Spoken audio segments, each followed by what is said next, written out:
ডিম বসিয়ে দিছি। ডিম আর আলু সিদ্ধ। এরপরে কিন্তু আমি এই ডালটাকে আবারও জাল দিয়ে নেব, চুলায় বসিয়ে দেব। এটা আমি ছেঁকে নেব করতে পারি। দেখছো আমি একটু মেকআপও করি না, আমার এই ধৈর্য নাই ভাই। আপুদের সেলুট করা উচিত, সেলুট করা উচিত। আমি যেরকম থাকি ওইরকম বেশে তোমাদের সামনে চলে আসি। কারণ গাইজ আই এম গরিব এবং আমার কাছে ওই যে ম্যাশ করার মতো যন্ত্রটাও নাই।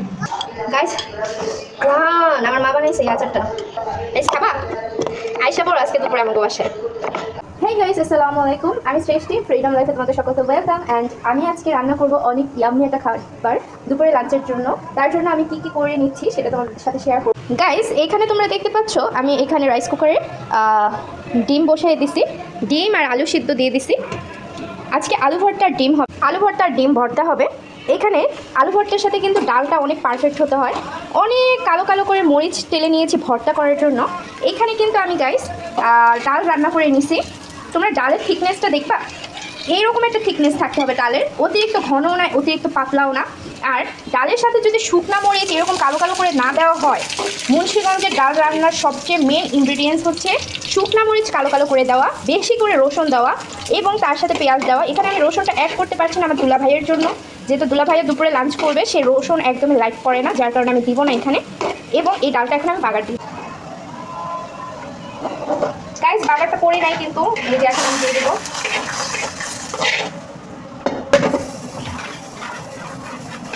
গাইস এরপরে কিন্তু আমি এই ডালটাকে আবারও জাল দিয়ে নেব। ধনিয়া পাতা ছিল না আমার আপুদের বাসাটা, এমন একটা জায়গায় কি বলবো গাইস, বরাবর বাসাটা এমন একটা জায়গায় গাইস বলার আসলে কিছুই নাই। কারণ এইখান থেকে দোকান এইসব অনেক অনেক দূরে, আশেপাশে কোনো দোকান নেই। আর আমি দুলাভাই গিয়েছিল আন্দোলনে, ফিলিস্তিনের জন্য যে আন্দোলনটা শুরু হচ্ছে সেইখানে অংশগ্রহণ করার জন্য। কারণ দুলাভাই তো আর বাজার করে দিয়ে যেতে পারে নাই গাইস, এই কারণে বরাবর বলতেছে ও নিজে যাবে বাজারে। আমি বললাম থাক, একটা দিনেরই তো ব্যাপার, সো ভর্তা করে নেই, ভর্তার টেস্টটা একটু বেশি মজা আসবে। সো আমারও পার্সোনালি ভর্তা খেতে অনেক বেশি পছন্দ হয়। ভর্তা খেতে কে না ভালোবাসে বলো তো।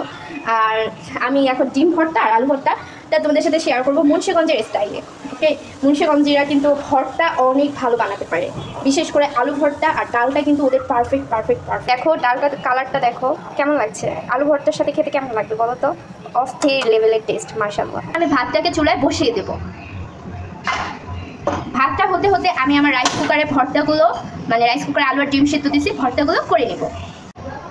আলু আর ডিমটা ছেঁকে নেওয়ার জন্য আমি এইরকম একটা চালনি নিয়ে নিলাম। এবার আমার রাইস কুকারে ডিম আর আলুটা সিদ্ধ হয়ে গিয়েছে, ওগুলোকে নামিয়ে নেব। ঢাকনাটা কিন্তু গাইস অলওয়েজ খুবই কেয়ারফুলি উঠাবা।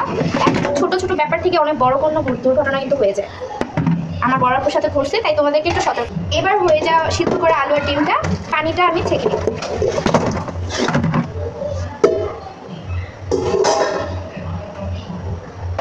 এই ছিল আমাদের সেদ্ধ করা আলু আর ডিম। এটা একটু ঠান্ডা হয়ে গেলে আমি এগুলোকে ছিলে নেব। মনে রাখবে আলু ভর্তার সবচেয়ে মেন হচ্ছে আলুগুলোকে গরম গরম ম্যাশ করে নেওয়া। আলু ঠান্ডা হয়ে গেলে ম্যাশ কিন্তু সুন্দরভাবে হয় না। আর আলু ম্যাশের উপর এবং মরিচ টালার উপরে ডিপেন্ড করে আলু ভর্তার সবচেয়ে বড় টেস্ট। একটা সত্যি কথা বলবো, এভাবে ওড়না পেঁচিয়ে এভাবে ঘরে গরমের মধ্যে রান্নাঘরে কাজ করাটা এতটা বেশি পেইন লাগতেছে আমার কাছে।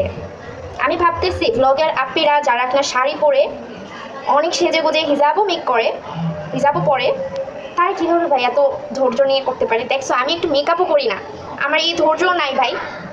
আপুদের সেলুট করা উচিত, সেলুট করা উচিত। আমি যেরকম থাকি ওইরকম বেশে তোমাদের সামনে চলে আসি। এটা আসলে ঠিক না। এটা একটা সোশ্যাল প্ল্যাটফর্ম, হাজার হাজার মানুষ আমার ভিডিও দেখে, এখানে এভাবে আসা একদমই উচিত না। তাও ভাই আমি অনেক পরিমাণের অলস একজন মানুষ, আমি এইভাবে যে আসছি আমার কাজ করতে অনেক কষ্ট হইতেছে। সেলুট আপিরা। গাইস যেহেতু আলুগুলো গরম গরম ম্যাশ করতে হবে, আমি একটা ডাল কুটে নিয়ে নিছি। কারণ গাইস আই এম গরিব এবং আমার কাছে ওই যে ম্যাশ করার মতো যন্ত্রটাও নাই। এটা দিয়ে দেখি ট্রাই করবো আজকে প্রথমবার যে হয় কিনা। কারণ এত গরম আলু যদি আমি হাত দিয়ে ম্যাশ করি পুড়ে যাবো। অনেক সুন্দরভাবে কিন্তু এটা দিয়ে ম্যাশ হচ্ছে, সো আমার কিন্তু ওটা কেনাও লাগবে না। হঠাৎ করে মাথায় কিছু আইডিয়া চলে আসছে। এটা আল্লাহর পক্ষ থেকে মানুষের জীবনকে সহজলভ্য করার জন্য যে বুদ্ধিগুলো আসে মাশাআল্লাহ অনেক বেশি হেল্পফুল। গাইস এবার আমি কিন্তু এই কালো কালো মরিচগুলোকে এইভাবে বেশি করে লবণ দিয়ে ম্যাশ করে নিব। লবণের সাহায্যে মরিচগুলো ম্যাশ করাটা কিন্তু একটু ইজি হয়ে যায়। আর এগুলো একটু বেশি করে ম্যাশ করতে হবে, না হলে ভর্তার মধ্যে মরিচের টেস্টটা ভালোভাবে আসবে না।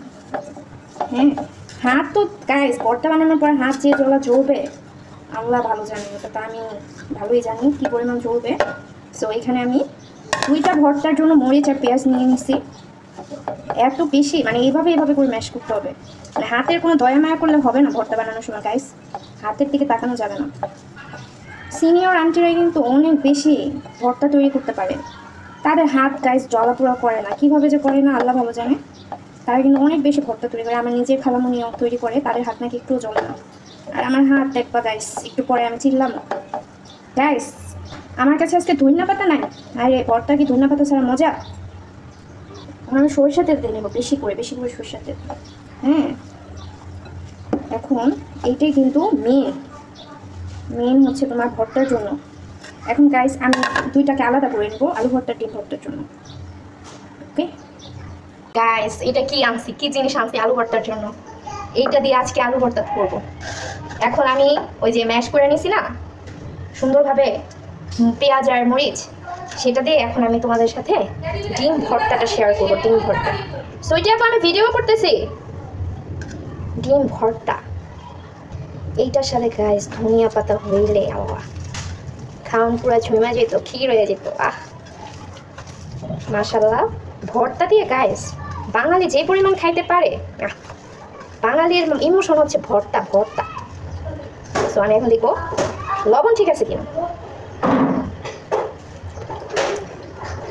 মাশাআল্লাহ, একটু সরিষার তেল দিলে আরো মজা।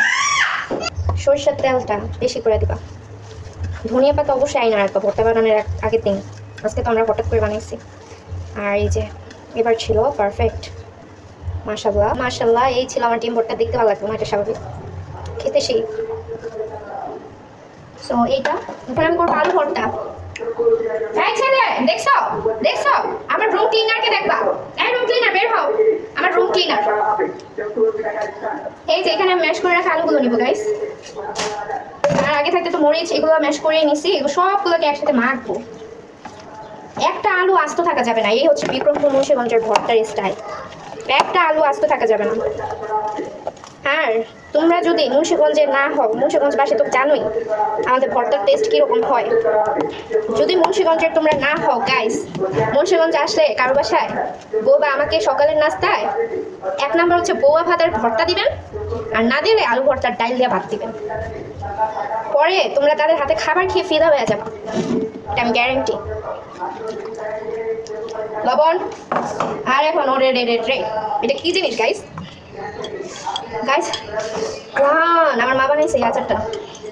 আমি এখান থেকে জলপাই দিব না, জলপাইয়ের সিজনে আমার মা এটা বানাইছে খিচুড়ি দিয়ে খাওয়ার জন্য। এই খাবা আইসা পড়ো আজকে দুপুরে আমাকে বাসায়। ভর্তা বড় পুকুর ছিল, আরও কয়েক পদে ভর্তা বানাইতে। কাঁচা কলা ছিল ঘরে, টমেটো ছিল, টমেটোর ভর্তা, মুগ ডালের ভর্তা। যে গরম পড়ছে গাইস, এত গরমে কেমনে বলো 2 পদে ভর্তা পেট ভরে ভাত খাওয়া সম্ভব? বেশি খাইলে গ্যাস্ট্রিকে এমন চাপ দিব, আমার বিকালে চিৎকাইতে পড়ে থাকতে গাইস। রেডি আমাদের ভর্তা। মরিচ কালো করার কারণে অতিরিক্ত ঝাল হবে না, মরিচ যত টালবা কালো করে ফেলবা অতিরিক্ত ঝাল হবে না, বুঝছো? আর টেস্টটা এত সুন্দর কি বলবো, মাশাআল্লাহ। ভর্তার হাতই আলাদা, ভর্তা বানানোর পর হাত চাইটা খাই আমার ভর্তা হইতে এখন ভাতও হয়ে যেতেছে। সো আজকের ভিডিও গাইস মাশাআল্লাহ এই পর্যন্তই। ভালো থাকবেন, সুস্থ থাকবেন এবং আমার ভিডিওতে একটা লাইক, একটা কমেন্ট, কামের ভিডিও চেহারার জন্য কি বলতে চান অবশ্যই একটু কমেন্টে বলে যাবেন। আল্লাহ।